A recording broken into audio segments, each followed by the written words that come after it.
Hello everyone, good morning. आज चाहिँ म बिहान बिहान गोर्खा जानको लागि चाहिँ हिँडेँ काठमाडौँदेखि।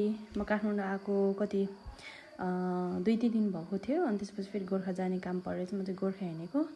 अनि बिच बाटोमा चाहिँ पानी पर्थ्यो क्या। अनि हेर्नु न बाटोको हालत कस्तो छ, राजधानी जाने बाटोको हालत कस्तो छ हेर्नुहोस् त। अनि हेर्नु न गाडीको अब हेल्पर जी चाहिँ कस्तो मस्त सुतिराख्नु भएको छ, पुरा पेट फर्काएर। मेरो साइडमा चाहिँ एउटा सानो क्युट बच्चा थियो। अनि एकदम क्युट के पुरा बोल्ने नाच्ने गर्ने। अनि त्यसपछि मलाई चाहिँ भोक लागेर चाउचाउ खाएँ। अनि उसले पनि चाउचाउ खायो भने चाउचाउ हेलो भनेछ। पुरा कति क्युट छ। अनि उभिएर बस्ने भने पुरै बोल्ने, मजाले बोल्ने। हेर्नु न हाँस्दाखेरि पनि डिम्पल बस्छ पुरा, कति मजाको छ। अनि मलाई चाहिँ लाज लाग्यो क्या, मैले धेरै फोटो खिचेर। अनि हामी चाहिँ बिच बाटोमा जाँदै थिएँ। मलाई चाहिँ यो पाहाडीको जुन देखिरहेको छ नि यो घर डाँडामा, अनि यो घर चाहिँ एकदम राम्रो लाग्यो क्या। अनि फेरि उहाँ अर्को दाइ हुनुहुन्छ, हेल्पर नै हुनुहुन्छ क्या हो। अनि उहाँ पनि मस्त सुत्नुभयो, पालै शान्ति सुतिराख्नु भएको छ। अनि सानो वाटरफल पनि हेर्नु बिचमा भन्ने रे क्या। अनि हामी चाहिँ सारङ्गघाट भन्ने ठाउँमा चाहिँ के अरे नास्ता खान बस्यौँ। बिहानै हिँडेको हो नि त, 8 बजी हिँडेको। अनि खाना खानु भन्दा निक्ल्यौँ। यस्तो गर्मी थियो नि, हे भगवान्, पुरै हपहप गर्मीले त हामी त पाक्न लाग्थ्यौँ। अर्को चल्दै बसेर अब त खाना खाने ठाउँ आयो भन्दै रमाएको छ बाबु। पुरा पछाडिको बहिनी जिस्काउँदै बस्ने, फेरि हाँसो फेरि कति क्युट छ क्या। अनि चाहिँ भित्र गयौँ। भित्र हातहरू धुने ठाउँ हेर्नु न, भित्र यो खाना खाने ठाउँ पनि कस्तो राम्रो छ क्या। कस्तो रमाइलो लाग्छ मलाई यहाँ। म चाहिँ 3-4 चोटि गइसकेको छु यहाँनिर। यहाँ चाहिँ मेरो अङ्कल हुनुहुन्छ, उहाँ नै हो गाडी चलाउने चाहिँ। हामी चाहिँ स्टाफ खानामा चाहिँ हामी फ्रीमा खान्छौँ क्या, उहाँले स्टाफसँग भनेर। मैले चाहिँ चना र अन्डा गराएँ।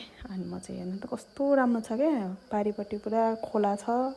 अनि बस्ने कटेज, सानो कटेजहरू, कति राम्रो कटेजहरू छन्।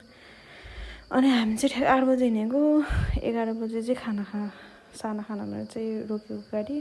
अनि तलतिर हेरेन खोलाहरू, फुलहरू, कति राम्रो फुलहरू फुलेको वरिपरि हरियाली। अनि पुरा सानो कटेजहरू, कति राम्रो के बस्नको लागि चाहिँ एकदम राम्रो ठाउँ। तपाईँहरू टाढाबाट कोहीबाट आउनुहुन्छ, काठमाडौँ जाने बाटोमै पर्छ चाहिँ सारङ्गघाट भन्ने, काठमाडौँ जाँदै हुनुहुन्छ भने चाहिँ एकचोटि चाहिँ यहाँ पस्नु होला है त। कति राम्रो छ। खाने मिठो पनि पाइन्छ फेरि खानाहरू, एकदम सरसफाइ पनि राम्रो छ यहाँ चाहिँ। अनि अन्डा खाने भनेर अनि अन्डा दिएको त पछि त मम्मीले किनिदिनु पर्ने अरे। अनि उसलाई चाहिँ म चाहिँ खानालाई चाहिँ स्टार्ट गरेँ। अनि सुरुमा चाहिँ अन्डाबाट स्टार्ट गरेँ। यस्तो गर्मी भएको थियो, मैले ज्याकेट उकालेर राख्थेँ क्या। अनि खानासाना खाएर चाहिँ हामी निक्ल्यौँ। बाहिर त निक्लिनु नसक्ने, पुरै गर्मी के। यस्तो नि मैले पुरा कपडा खोलेर बसेको छु, त्यही पनि मलाई यस्तो गर्मी भयो। छिटो जाम भने बाबु त पुरै पसिनाले, यहाँ त निथुक्कै पुरै रुजा छ। भने पसिनाले बेहाल। एकछिन गाडीभित्र बसेको त पुरै पसिना, दुईजना सबैजना बसी नसक्ने, कति गर्मी हो। अनि बिच बाटोमा चाहिँ अनि अलिअलि गीत गाउने पनि भयौँ। हामी चाहिँ गीत गाउँदै गयौँ। अनि त्यसबाट आयो। यो फुल चाहिँ कस्तो राम्रो लाग्यो कि मलाई। अनि त्यही भएर चाहिँ मैले चाहिँ क्याप्चर गरेँ, कति राम्रो छ क्या। अनि हाम्रो जुन अघि चलाउनु भएको थियो फर्स्टमा अङ्कल, उहाँ चाहिँ सुत्नुभयो, पुरा मस्त सुत्नु भएको छ क्या। अर्को चलाइराख्नु भएको छ अर्को दाइले। अनि उहाँ चाहिँ मस्त सुत्नु भएको छ। ठ्याक्कै केबल कार आयौँ। केबल कार यहीँबाट चाहिँ मनकामना जाने, यताउति केबल कारमा गर्छ। अचल चाहिँ सबैजना केबल कार नै युज गर्नुहुन्छ। रोड पनि छ। रोड कहाँबाट जान्छ भने म अहिले देखाइदिन्छु हजुरहरूलाई। हिँडेर पनि जानु मिल्छ, तर हिँडेर टाइम लाग्छ। अनि हामी चाहिँ ठ्याक्कै कति 12:30 बजीतिर चाहिँ हामी चाहिँ कटिसकेका थियौँ। मुङ्लिन आइपुग्नु लाग्थ्यौँ। मुङ्लिन आइपुग्यौँ ठ्याक्कै 12:30 बजी चाहिँ। अनि यो चाहिँ मुलिङको चोक हो। यो जुन माथितिर गएको बाटो छ, यो मास्तिरको बाटो चाहिँ चितवन अनि दाङ बुटोल त्यतातिर जान्छ। अनि अहिले देखाइरहेको चाहिँ पोखरा, बुर्तिबाङ, बागलुङ अनि गोर्खा जान्छ। अनि यो भएको छ हाम्रो मुङ्लिङको पुल, पुरानो पुल उतातिरको पारिपट्टिको। अनि यो चाहिँ नयाँ बनाएको।